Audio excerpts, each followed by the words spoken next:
नहमदुहु व नुसल्ली व नुसल्लिम अला रसूलिहिन नबील करीम। नाज़रीन अस्सलामु अलैकुम व रहमतुल्लाहि व बरकातुहू।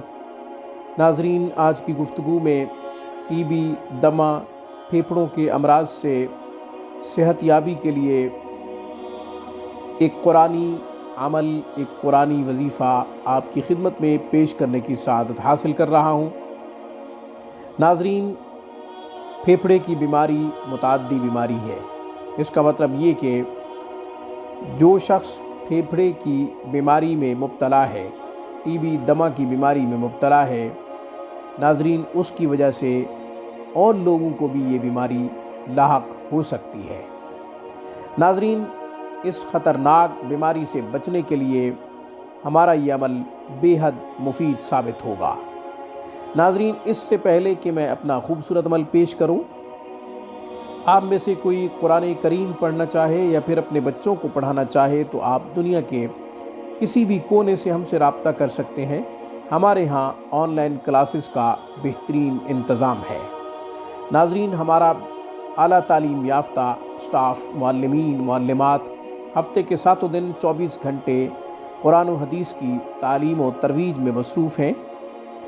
नाज़रीन, हम व्हाट्सएप, स्काइप, ज़ूम के थ्रू इनफरादी क्लासेस देते हैं।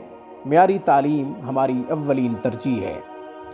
नाज़रीन, अब हम अपने खूबसूरत अमल की तरफ आते हैं। जो शख्स टीबी, दमा का मरीज़ है, फेफड़े की बीमारियों से परेशान है, फेफड़े की बीमारियां लाहक हो चुकी हैं, इलाज करवा करवा के थक चुका है, तंग आ चुका है, इंशाअल्लाह हमारे इस अमल की बरकत से ज़रूर सेहतयाब होगा। हमेशा की तरह वही जुमला कहूँगा, बशर्त ये कि ज़िंदगी मुक़द्दर हो। ज़िंदगी है तो सब कुछ है, ज़िंदगी मुक़द्दर नहीं तो फिर सारे असबाब फ़ेल हो जाएंगे। फिर ना तो कोई दवाई फ़ायदा देगी, ना कोई रूहानी अमल फ़ायदा देगा। नाज़रीन, ज़िंदगी है तो फिर दवाइयाँ भी फ़ायदा देंगी, नूरानी आमाल भी खूब फ़ायदा देंगे, ज़रूर सेहतयाब हो जाएगा। हमारा काम है असबाब के दर्जे में कोशिश करना, नक्लो हरकत करना। नाज़रीन, हमारा काम है शिफा के लिए असबाब का इख्तियार करना। शिफा तो अल्लाह के हाथ में है, नतीजा अल्लाह के हाथ में है। नाज़रीन, सूरह यासीन शरीफ के 5 रुकू हैं। उनमें से पहले रुकू का इंतखाब किया है, पहली आयात का इंतखाब किया है, इब्तदाई आयात का इंतखाब किया है। यासीन वल कुरानिल हकीम से लेकर फ़ी इमाम मुबीन तक पहला रुकू इख्तिताम पजीर हो रहा है। इसे बिस्मिल्लाहिर्रहमानिर्रहीम के साथ ज़ाफ़रान और अर्क गुलाब से लिखें, लिखकर मरीज़ को पिलाएं। तावीज़ लिखा जा सकता है और चीनी की प्लेट पे भी इस रुकू को लिखा जा सकता है। चीनी की प्लेट पे भी लिख सकते हैं ज़ाफ़रान और अर्क गुलाब से। फिर वो प्लेट धो के पानी मरीज़ को पिलाएं। रोज़ाना की बुनियाद पे एक दफ़ा चीनी की प्लेट लिख लें और मरीज़ को पानी से धो के पिला दें। एक तो ये अमल है। दूसरा, इन्हीं आयात को 7 दफ़ा पढ़ना है, यानी पहला रुकू 7 दफ़ा पढ़ें।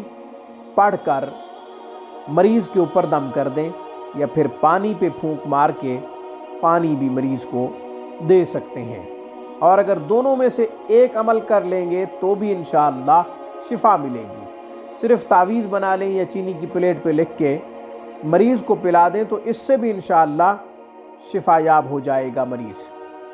नाज़रीन, ख़ुद पढ़ना जानता है कुरान करीम तो क्या ही बात है। ख़ुद पढ़ ले, अपने ऊपर दम कर ले और एक चीनी की प्लेट लिखकर उसे पानी से धो के पानी पी ले, या फिर कागज़ के ऊपर लिखकर तावीज़ को पानी में इस तरह हल करे कि हुरूफ मिट जाएं। फिर वो तावीज़ जो आपने हल किया है पानी में, वो पानी पी ले। नाज़रीन, इस तरह آسان ہو جائے گا۔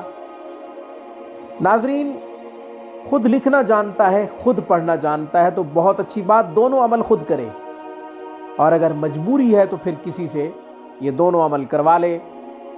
پانی کے اوپر بھی دم کروا کے پی سکتا ہے، تعویذ بنوا کے، یا یہ کہ چینی کی پلیٹ پہ لکھوا کے چینی کی پلیٹ پانی سے دھو کے وہ بھی پانی پیا جا سکتا ہے۔